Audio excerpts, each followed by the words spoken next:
गौरी, नंदू और शेरू की गांव में लोगों से दोस्ती की दिलचस्प कहानी। एक घने जंगल में एक गाय यानी गौरी अकेले घास चरने जाती है। घास चरते हुए गौरी बहुत घने जंगल में घुस जाती है।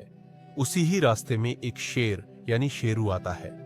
बीच रास्ते में शेरू और गौरी आमने सामने खड़े होते शेरू कहता है, तो आज मेरा भोजन है, तुझे जाने नहीं दूंगा। गौरी कहती है, आज छोड़ दो, मेरा बेटा भूखा है, इसलिए घास लेने आया हूं। शेरू अगर नहीं आई तो गांव जाकर तुम दोनों मां बेटा को खा जाऊंगा। गौरी कहती है, नहीं, मैं जरूर आऊंगी। गौरी पर भरोसा करके शेरू छोड़ देता है। गौरी जंगल से घास लेकर चली जाती है। घास मां बेटे खाते हैं और शेरू की सारी बात अपने बेटे नंदू से कहती है।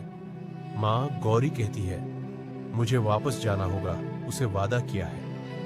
बेटा नंदू भी साहस करके उसकी मां के साथ चलने के लिए कहता है। फिर जाते हुए रास्ते में एक नल से पानी पीते हैं और फिर जंगल में शेरू से मां बेटे मिलते हैं। शेरू कहता है, इतनी साहस। गौरी कहती है, हम दोनों मां बेटा आ गए हैं, अब आपका भोजन बना सकते हैं, क्योंकि हम एक दूसरे के बिना नहीं जी सकते।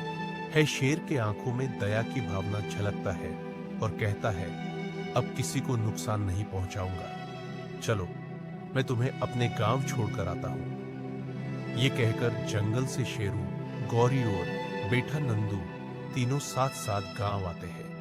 पर गांव वाले अकेले शेरू को देखकर डरकर भागते फिरते हैं। गौरी और बेटा नंदू को साथ देखकर फिर भरोसा करते हैं और गांव वाले सब शेरू को फल मिठाई खाने को देने के लिए भीड़ लगने लगता है और गांव वालों और शेरू के दिल में और प्यार बढ़ जाता है। शेरू अपने जंगल के किस्से सुनाता, गांव वाले सभी मजे से बैठकर सुनते और गौरी भी गांव की परेशानी को समझता और दूर करने का कोशिश करता। इस तरह इस गांव में शेरू, गौरी और बेटे नंदू गांव में लोगों के बीच आदर और सम्मान से जिंदगी गुजारते हैं। इस तरह की स्टोरी देखने के लिए चैनल को लाइक और सब्सक्राइब करें।